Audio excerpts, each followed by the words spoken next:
दोस्तों Reliance power limited की बात करें, स्टॉक के अंदर आज काफ़ी बड़ी गिरावट देखने को मिल रही है।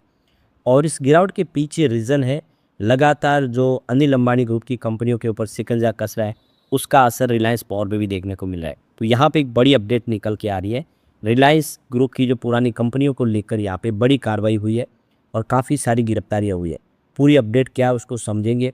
ये जो शिकंजा कस रहा है, क्या आने वाले समय में अनिल अंबानी के लिए भी मुसीबतें आ सकती है, उसको समझेंगे। दूसरी तरफ एक बड़ी जो अपडेट ये है कि रिलायंस पावर, अदानी और टाटा पावर तीनों में से बेहतर कौन सा है जो आने वाले समय एक अच्छा बेटर रिटर्न दे सकता है, कौन सा फेयर वैल्यू पे है, उसको भी जानेंगे। ये रिपोर्ट क्या कह रही है उसको समझेंगे।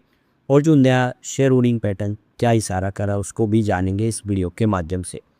लेकिन फ्रेंड्स, उससे पहले अगर आप पहली बार हमारे चैनल पे आए तो चैनल को सब्सक्राइब कर दीजिए, एक बेल आइकॉन दबा दीजिए ताकि जब भी नया वीडियो बने पहला नोटिफिकेशन आपको मिले। वीडियो पसंद आए तो लाइक से ज़रूर कीजिए। चलो फ्रेंड्स, वीडियो स्टार्ट करते हैं। मैं हूँ आपका दोस्त SB दवे और हमारे अपने चैनल ऑनलाइन कमाई में आपका बहुत बहुत स्वागत है। सबसे पहले रिलायंस पावर लिमिटेड के कारोबार की बात करें, 24.39 पर इस समय स्टॉक ट्रेड कर रहा है, जहाँ पे 2.28% की गिरावट देखने को मिल रही। तो 24.96 पर क्लोजिंग थी कल की, आप देख ही सकते हो यहाँ पे। और 24.90 पर कमजोरी के साथ शुरुआत हुई है। वैसे इंट्राडे में 25.40 का हाई भी बना था कुछ समय के लिए भले, लेकिन स्टॉक ग्रीन जोन में गया था, लेकिन उसके बाद में गिरावट का माहौल बना, बिकवाली शुरू हुई, जिसकी वजह से 24.35 का इसने लो बनाए। तो 20.17 इसका 52 वीक का लो है। स्टॉक फिलहाल आप देखें तो अपने 52 वीक के लो से थोड़ा ऊपर जरूर है, लेकिन जो हाई है वो 66.85 का, जिससे स्टॉक अभी काफ़ी दूर है। अगर हम इसके वॉल्यूम ट्रेंड को देखें तो आपको थोड़ा सा वॉल्यूम बढ़ता हुआ दिखाई देगा। वैसे 1 जुलाई को इसमें ज़बरदस्त वॉल्यूम बना, करीब 34 करोड़ का भारी भरकम वॉल्यूम था। कुछ बड़ी डील हुई थी, आप देखें ब्लॉक डील हुई थी, जिसकी वजह से ये वॉल्यूम बढ़ा था। वैसे नॉर्मली वॉल्यूम कम रहता है। तो 2 जुलाई को इसका देखें 7 करोड़ के आसपास का वॉल्यूम था। 3 जुलाई को वॉल्यूम घट के 5 करोड़ के आसपास आ गया। 6 जुलाई को वॉल्यूम और कम हुआ, 2 करोड़ का हो गया। और ये 7 जुलाई को भी 2 करोड़ का ही वॉल्यूम था। लेकिन आज अभी बाजार शुरू हुआ है 2:30 बजे के आसपास 3 करोड़ का वॉल्यूम हो चुका है, यानी वॉल्यूम में फिर से बढ़ोतरी देखने को मिल रही है। एक शुभ संकेत है कुछ यहाँ पे। लेकिन जैसे कि गिरावट हो रही है तो ये आप समझ सकते हो कि बिकवाली का ही माहौल बन रहा है। इसका एवरेज वॉल्यूम 9 करोड़ है, जिससे स्टॉक अभी उस लेवल के हिसाब से वॉल्यूम पे नहीं पहुँच पाया है। इसकी परफॉर्मेंस 3 मंथ का आई जो है 30.80 का, स्टॉक जिससे काफ़ी नीचे आ गया है। 1 ईयर का आई 66.85 का, स्टॉक आप समझ ही सकते हो कि 20-22 के आसपास है। और इसका 3 ईयर का आई 76.49 का, यानी ज़बरदस्त प्रदर्शन किया था स्टॉक कोविड के बाद। 3 मंथ का लो इसका 22.93 है, स्टॉक लगभग उसी के आसपास है। 1 ईयर का लो 20.17 का, स्टॉक थोड़ा सा बेहतर है यहाँ से। लेकिन 3 ईयर का लो 14.85 है, उसके हिसाब से इसमें कुछ पॉजिटिव माउंट जरूर बना है। लेकिन 5 ईयर का लो मात्र 9.05 था, उस हिसाब से देखें तो लोगों को फ़ायदा हुआ है। और कोरोना में स्टॉक 2 रुपये के आसपास था। अब देखिए 2 रुपये का स्टॉक अभी तो अच्छा किया, लेकिन 76 तक पहुंचा, स्टॉक नीचे है। तो आप समझ ही सकते हो जो लोग ऊपर के लेवल में फंस गए उनको नुकसान हो रहा है।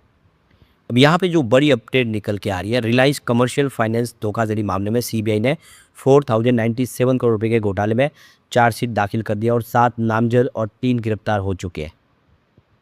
तो ये देखिए, CBI ने मंगलवार को रिलायंस कमर्शियल फाइनेंस लिमिटेड से जुड़े जो बहुचर्चित बैंक धोखाधड़ी मामले में पहली चार्जशीट दाखिल कर दी है।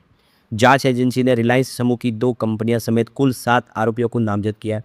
इन पर सार्वजनिक क्षेत्र के बैंकों का करीब 4097 करोड़ रुपये का नुकसान पहुंचाने का आरोप है। ये जानकारी CBI द्वारा जारी एक आधिकारिक बयान में दी गई है। CBI ने यह चार्जशीट आप देख सकते हो कि यहाँ पे विशेष CBI अदालत में दाखिल कर दी है। तो आरोपियों ने Reliance infra limited, Reliance home finance limited और RC फेयर के पूर्व वरिष्ठ अधिकारी इसमें शामिल है।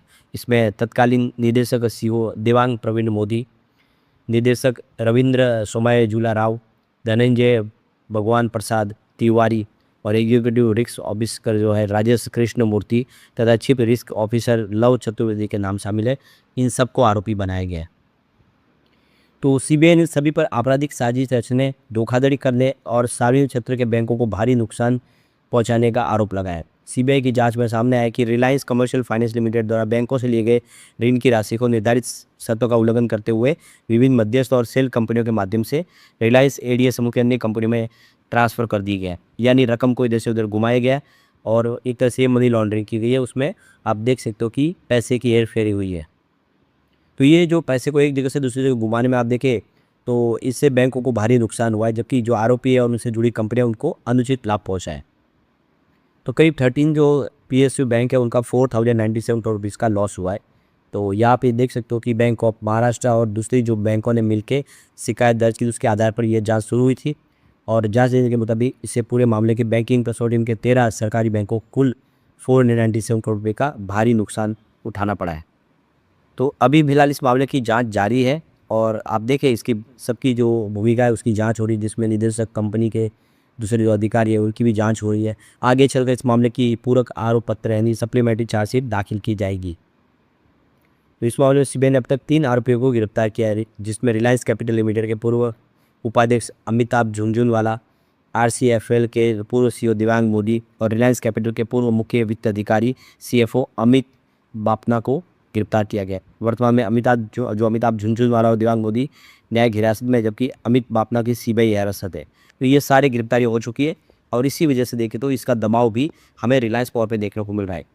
तो CBI ने बताया कि रिलायंस कम्युनिकेशन और रिलायंस होम फाइनेंस और रिलायंस कमर्शियल फाइनेंस और रिलायंस टेलीकॉम लिमिटेड, ये सारी कंपनियाँ जो अनिल अंबानी के, इन कंपनियों ने बैंकों से लोन लिया, उस बैंक का फ्रॉड किया है और इसीलिए LIC की शिकायत पर भी FIR दर्ज हुई है।